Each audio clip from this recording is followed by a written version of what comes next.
বিসমিল্লাহির রহমানির রহিম। সুপ্রিয় শ্রোতা, আসসালামু আলাইকুম। দেশ ও দেশের বাহিরে যারা আছেন, এই ভিডিওটি যারা দেখবেন, সবার প্রতি আমার আন্তরিক ভালোবাসা ও শুভেচ্ছা জ্ঞাপন করিলাম। সবার প্রতি রইল আমার বিপ্লবী লালসা। আজকে কিছু কথা আমি আপনাদের সাথে শেয়ার করতে চাই। আমি সাধারণ একজন ক্ষুদ্র মানুষ, তবে আজকের কথাগুলো এমন সময় মনে পড়ে না বললেই নয়। আমি শুরু করতে চাই সেই 2012 সালে বাংলাদেশ জাতীয়তাবাদী দল বিএনপি সংসদ চিফ হুইপ জয়নাল আবদিন সাহেবকে যখন সংসদের বাংলাদেশ জাতীয় সংসদের দক্ষিণ প্লাজায় তাকে পিটিয়ে, লাথি দিয়ে, কোপ দিয়ে আঘাত করে তারা আহত করে। কে করেছিল? সেই আওয়ামী লীগ ফেসিবাদ শেখ হাসিনার সরকার। প্রশাসন ছিল কে? ঢাকা মেট্রোপলিটন পুলিশ, ডিএমপির পুলিশ যুগ্ম কমিশনার বিপ্লব কুমার।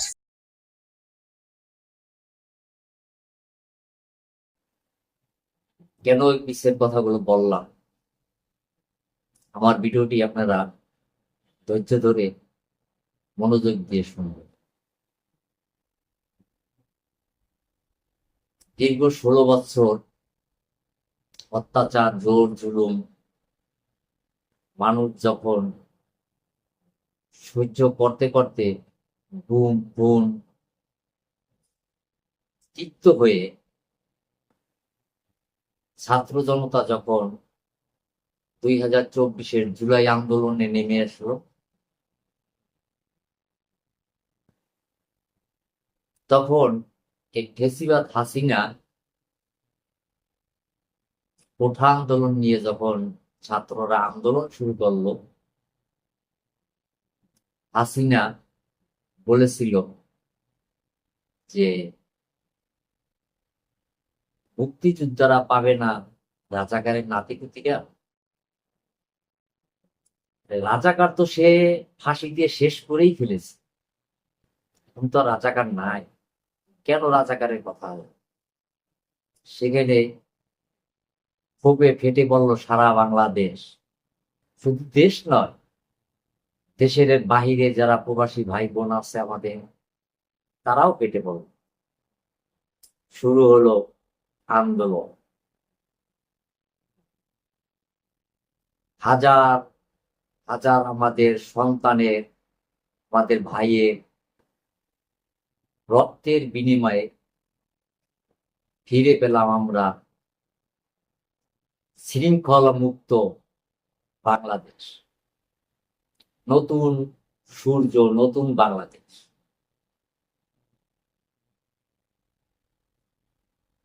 আমরা মনে করেছিলাম ফিরে পাবো আমাদের ভোটের অধিকার, ফিরে পাবো আমাদের জনমতের অধিকার, ফিরে পাবো আমাদের চাকরি, আমাদের সন্তানরা বেকার থাকবে না, চাকরি করবে। ব্যবসা করবে, বিদেশে যাবে, রেমিটেন্স এই দেশের জন্য পাঠাবে। কিন্তু কি পেলাম আমরা? 1 বছর পার হয়ে গেছে ইন্টারিম সরকারের, শুধু সংস্কারই করে গেল। কি সংস্কার করেছে জাতি আজ জানতে চায়।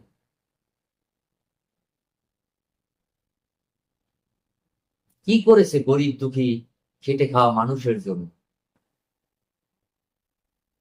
সাধারণ মানুষ তো চায় ঠিক মতো 3 বেলা পেট ভরে ভাত খাই। কাঁচা বাজারের মূল্য দৈনিক মানুষের ইনকামের বাহিরে চলে যেতেছে। চাল ডাল তেল নুন ইত্যাদি সকল কিছুই মানুষের ক্রয় সীমার বাহিরে। সাধারণ জনগণ তো ব্যাংকে কোটি কোটি টাকা লোন লইতে যায়, লাখ লাখ টাকা ঋণ নিতে যায় নাই, ব্যাংক ডাকাতি করতে চায় নাই, চাঁদাবাজি করতে চায় নাই। তারা কি চেয়েছিল? যেই রক্তের উপর দিয়ে এই ইন্টারিম সরকার গঠন হইল, তারা কি পেয়েছে? আমাদের আহত ছেলেমেয়েরা, আহত সন্তানেরা, আহত ভাই বোনেরা কি পেয়েছে? কিছুই পায়নি। আজকে দুঃখ ভরা মনে না বললেই না। আমি দেশের একজন নাগরিক, আমি সরকারের কাছে প্রশ্ন করি, এই 1 বছরে তারা কি কি সংস্কার করেছে জাতি আর জানতে চায়। জাতির কাছে এটা পরিষ্কার করা হবে।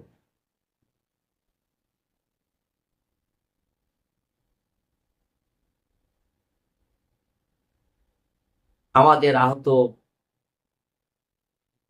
সন্তানেরা এখনো তাদের যন্ত্রণায় কাতরাচ্ছে। ঠিকভাবে তারা খাবার পাচ্ছে না, তাদের ইনকাম নাই, তাদের আয় রুজি নাই। তারা কিভাবে আছে একমাত্র তারাই জানে। যাই হোক, ফেসিবাদ পালিয়ে গেল।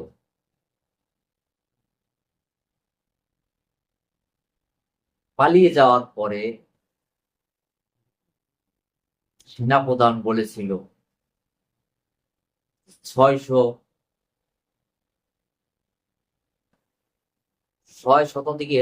উপরে তাদের কাছে আছে। যদি এদের নামে মামলা হয়, সরকার যদি চায়, তাহলে তাদেরকে সরকারের কাছে হেনস্থা করা হবে। তারা কই? কোথায়? কই গেল? কিভাবে গেল? জাতি জানতে চায় সেনাপ্রধানের কাছে। সেনাপ্রধান এটার ব্যাখ্যা দিল, সরকার এটার ব্যাখ্যা দিল। এতগুলি থানা অস্ত্র লুট হলো, সেই অস্ত্রগুলি কেন উদ্ধার করতে পারলো না? সেই গুন্ডা হুন্ডা হেলমেট বাহিনী, তাদেরকে কেন গ্রেফতার করা হলো না? আজকে সাবেক ভিপি, গণ অধিকার পরিষদের সভাপতি নুরুল হক নূর, তিনি একজন জুলাই যোদ্ধা ছিলেন। এই জুলাই আন্দোলনের সহযোদ্ধা। তার ভূমিকা ছিল, তার অংশগ্রহণ ছিল, তার সমর্থন ছিল। ফেসিবাদের দোসরকে বাঁচাইতে গিয়ে নুরুল হক নূরকে সেনাবাহিনী যেভাবে পিটাইল, যেভাবে বুট দিয়ে লাথি দিল, তাকে আইসিইউতে ভর্তি করা হলো। ফেসিবাদের কোন নেতাকে ধরতে গিয়া এইভাবে সেনাবাহিনী পিটাইছে, সেনাবাহিনী আঘাত করছে, প্রশাসন এইভাবে পিটাইছে, সেই গুন্ডা গুন্ডা হেলমেট বাহিনীদের কেন সেনাবাহিনী ধরতে পারে না, তাদেরকে পিটাইতে পারে? একজন রাজনীতি দলের সভাপতিকে যদি সেনাবাহিনী এইভাবে পিটাইতে পারে, তাহলে সেই 12 সালের ফেসিবাদ হাসিনা সরকারের সেই গুন্ডা হারুন, বিবি হারুন আর এই সেনাবাহিনী, এদের ভিতরে পার্থক্যটা কোথায়? আজকে জাতি জানতে চাও। এই জন্য কি আমাদের ছেলেমেয়েরা রক্ত দিয়েছিল? তারা আন্দোলন করেছিল? এই আন্দোলনের ফসল স্বরাষ্ট্রমন্ত্রী, স্বরাষ্ট্র উপদেষ্টার কথা না বললেই নয়।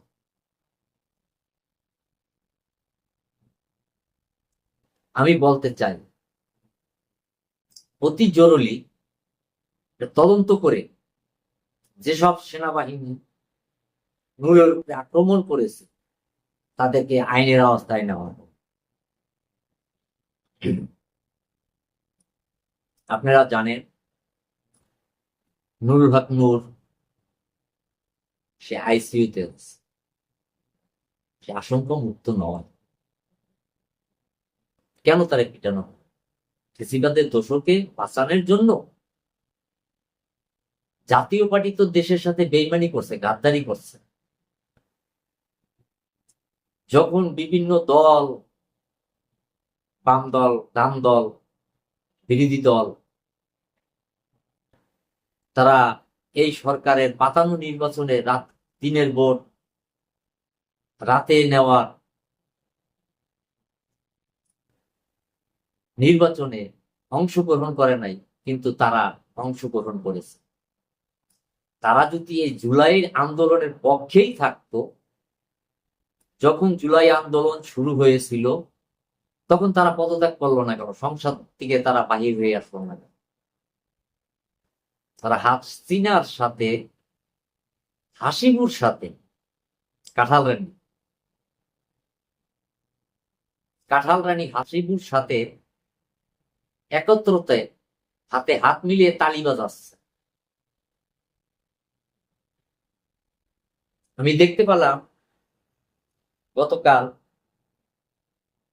একজন জুলাই যোদ্ধা, তার হাতে সে আইডি কার্ড দেখাইছে, যে যে আমার আইডি কার্ড, আমি জুলাই যোদ্ধা। এই লোক আমাকে গুলি করেছে, পুলিশ সের কাছে সে বিচার চাইছে, তারে গ্রেফতার করার কথা বলছে। পুলিশ সেখানে ওই যিনি কি রিপোর্ট করছে জুলাই যোদ্ধা, তার উপরে জাতীয় পার্টির লোকজন জড়ো হইতেছে। পুলিশ নিরপেক্ষ ভূমিকা পালন করতেছে। কেন পুলিশ তারে গ্রেফতার করতে পারল না? নূরকে যে পিটাইতে পারলে, ফেসিবাদের দোষককে পারলে না? আমি ইন্টারিম গভর্নমেন্টের কাছে জিজ্ঞাসা করতে চাই, এটা কি নতুন বাংলাদেশের ইন্টারিম সরকার, না হাসিনা মুদির পাতানো সরকার? ডক্টর মোহাম্মদ ইউনূস সাহেব অনেক শ্রদ্ধাভাজন লোক। দেশে ও দেশের বাহিরে বিভিন্ন 120টা কান্ট্রিতে তার সুনাম রয়েছে। আমি আশা করি তিনি খুব ভালো একজন লোক। তিনি এই নুরুল হক নূরের যারা মেরেছে, তাকে যারা আহত করেছে, একটি সুষ্ঠু তদন্তের ভিতরে তাদের আইনের আওতায় নেওয়া হোক। সরকারের কাছে আমি আরো আবেদন জানাইতে চাই, আগামী ফেব্রুয়ারিতে নির্বাচনের রোডম্যাপ ঘোষণা দেওয়া হয়েছে। তার আগে ফেসিবাদের দোসরকে বন্ধ করতে হবে। ফেসিবাদের দোসর 14 দল যারা যারাই অংশগ্রহণ ছিল তাদের সবার নিবন্ধন বাতিল করতে হবে। জাতীয় পার্টি সহ যারা যারা আওয়ামী লীগের সাথে জড়িত ছিল সবার নিবন্ধন বাতিল করতে হবে এবং সেই গুন্ডা হেলমেট বাহিনী তাদেরকে অতি জরুরি ভাবে যেভাবে নূরকে পিটানো হয়েছে সেইভাবে তাদেরকে পিটাইতে পিটাইতে থানার লকআপে ঢুকাইতে হবে। বাংলাদেশের জনগণ এত বোকা না, তারা রক্ত দিতে জানে, তারা মরতে শিখেছে। আপনি ফেসিবাদের দোসরকে মাঠে রেখে নির্বাচন করবেন, সেই নির্বাচন সুষ্ঠু হবে, এটা জনগণ কখনোই আশা করে।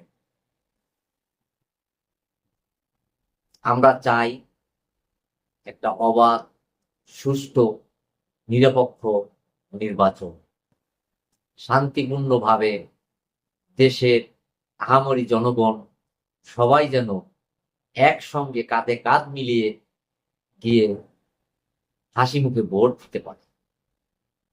না হবে ব্যালট ছিনতাই, না হবে বোমাবাজি, না হবে অস্ত্রবাজি। আপনি এই গুন্ডা হেলমেট বাহিনী, রামদাও বাহিনী, স্টিক বাহিনী এদেরকে মাঠে ছেড়ে দিয়ে নির্বাচন করবেন। আপনার এই মেরুদণ্ডবিহীন পুলিশ দিয়ে, যেই পুলিশ হাসিনার পুলিশ, এই পুলিশ দিয়ে নির্বাচন করবেন সুষ্ঠু নির্বাচন, এটা জাতি কখনো ভাবেন। এটা মানুষের সাথে তামাশা করা।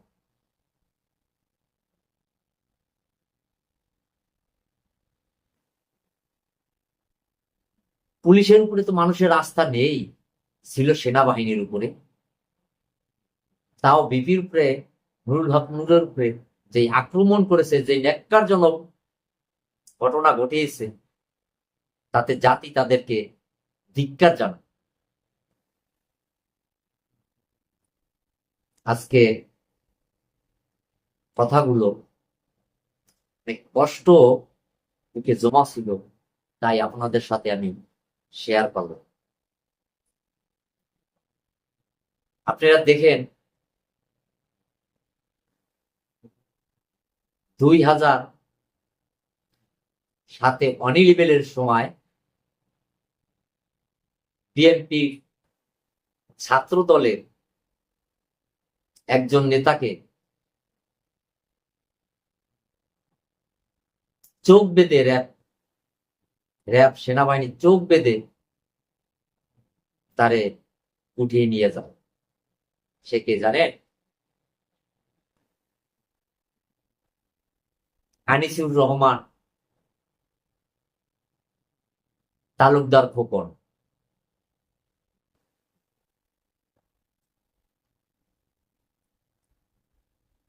সেই সময়ের আর্মি, সেনা, র্যাব যে ধরনের কাজ করেছে ঠিক এখন দেখতে পাইতেছি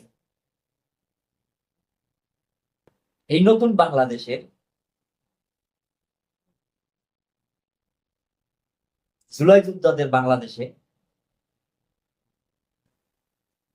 জুলাই যোদ্ধাদের উপরে, জুলাই সহকারী যোদ্ধাদের উপরে,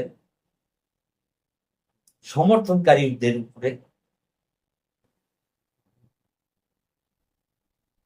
সেনা আক্রমণ শুরু করেছে। কেন ভাই? হাসিনা নেই দেখে? হাসিনারে আপনারা আনতে চান? কখনোই সম্ভব হবে না। এদেশের জনগণ কাউকেই ক্ষমা করবেন। ক্ষমতার বড়াই চিরস্থায়ী কারো থাকে না। আল্লাহ ছেড়ে দেয়, ছাড় দেয়, ছেড়ে দেয়।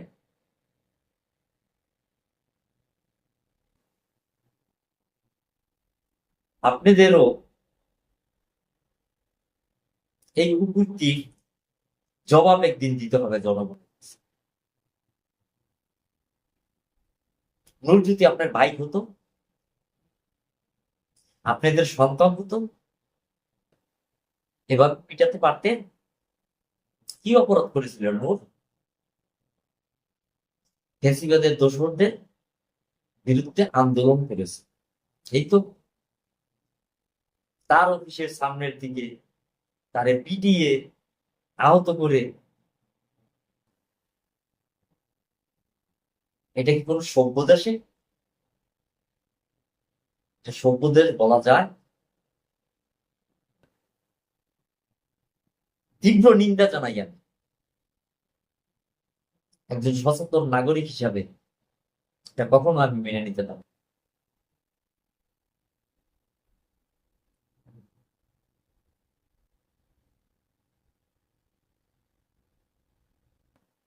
এই দেশে হাসিনা যে ত্রাস চালাই গেছে, সেই ত্রাস আবার আপনারা শুরু করতে চাইতেছেন। এটা খুবই খারাপ লক্ষণ। তাই আমি মনে করি বাংলাদেশের 18 কোটি জনগণের সতর্ক থাকা দরকার। আমাদের সামনে খুব ভয়াবহ পরিস্থিতি আসতেছে। আপনারা সবাই সতর্ক থাকবেন। এই ভিডিওটি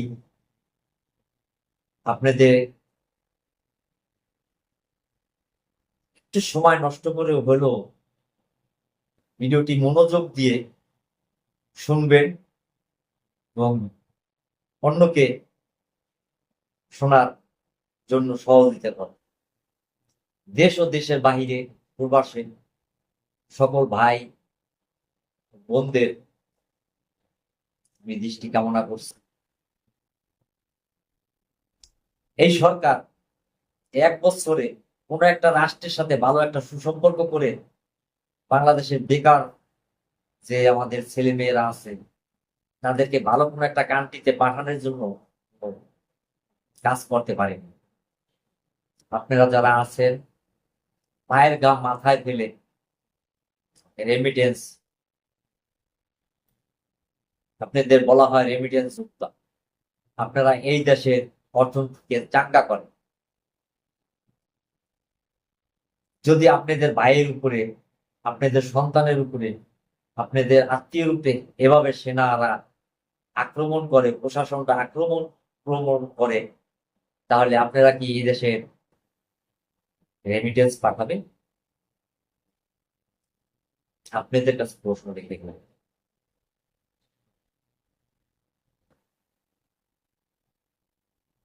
সবকিছুর বাহিরে মূল মূল এই দেশের এই একজন নাগরিক, সে যদি অপরাধ করে থাকে তাহলে আইনের আশ্রয় নেওয়া হোক। যদি অপরাধ করেই থাকে তাহলে তার আইনের আশ্রয় নেওয়া হোক। কেন তারা এইভাবে গণসম্মুখে মিডিয়ার সামনে পেটানো হলো? আর স্বরাষ্ট্রমন্ত্রী, স্বরাষ্ট্র উপদেষ্টা তিনি এখনো চুপ করে আছেন কেন? আমরা জানব। সবাইকে আমার লাল সালাম জানিয়ে ভিডিওটি এখানেই সালাম শেষ করছি। আসসালামু আলাইকুম সংগ্রামী বন্ধুগণ, সবাই ভালো থাকবেন, সুস্থ থাকবেন, আমার আল্লাহ হাফেজ।